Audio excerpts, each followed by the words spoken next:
Hey guys, welcome back. I hope you've all been doing really well. Today on Great or Garbage, we are going to be having a look at the mighty, way huge, swollen pickle fuzz.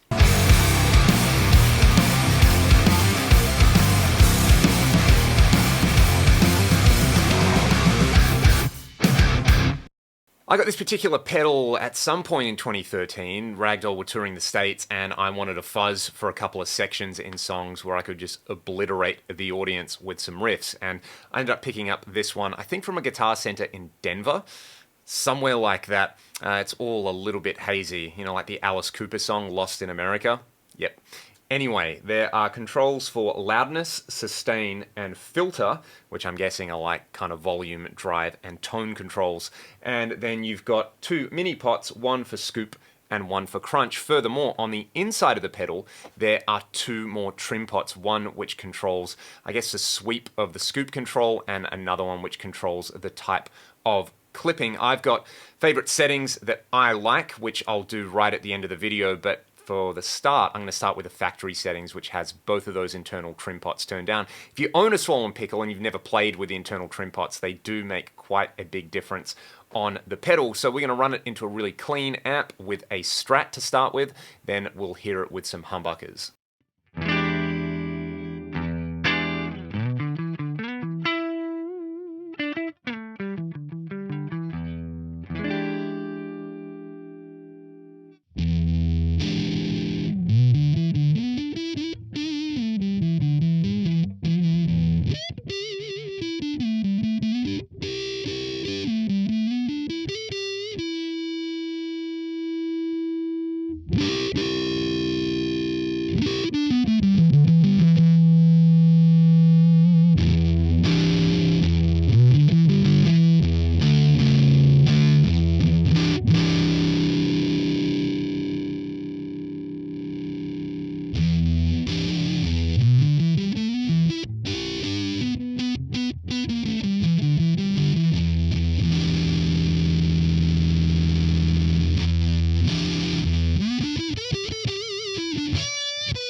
As you can hear, there are a whole load of different tones in there, from way too saturated and dark to way too kind of tinny and brittle, but the in-between stuff I think is fantastic, and those internal trimmers make a big difference. The way I used to use this, though, was I used to use it on top of my already dirty tone, just to sort of like make a big riff sound even bigger, and I kind of got onto using this in the studio while we were tracking as well, because you could go through and have your main like double or quad tracked heavy rhythm guitar parts, and then you could do an overdub and have it really low in the mix, where you basically take that same tone and you chuck the swollen pickle on it, and you just have this like disgusting filth sound that you can kind of bring in and out to really reinforce a riff. So let's hear that on top of some utter filth.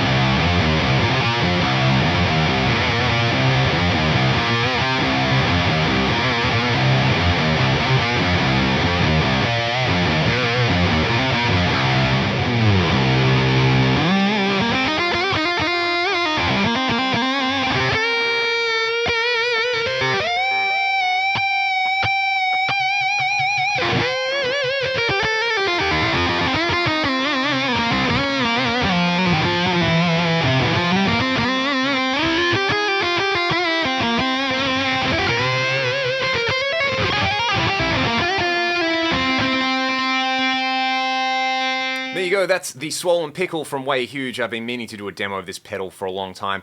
It's honestly one of the most versatile fuzz pedals I've ever tried. It's easily one of my favorite fuzzes, and I know there's going to be some people out there who just think that fuzz in general is utter garbage, but on the spectrum of fuzz, I would love to know what you guys thought about the Swollen Pickle from Way Huge. I love the big box, and I love how this foot switch feels and sounds when you step on it as well. And I used to own their Green Rhino, which is their take on like a tube screamer, which is pretty awesome as well. Way Huge have a pretty good reputation, I think deservedly so, because not only are they super cool, and not only do the sounds have a lot of character, but they're built pretty well, I think, which is obviously a bonus, and they're quite affordable. It's not like you're going to go and pay something like $400 for one of these. If you're buying a reissue anyway, I know you might pay a lot of money for an original one, but this is the, who makes these now? Dunlop? I don't know. You guys tell me what you thought of the Way Huge Swollen Pickle in the comments. I'll see you next time.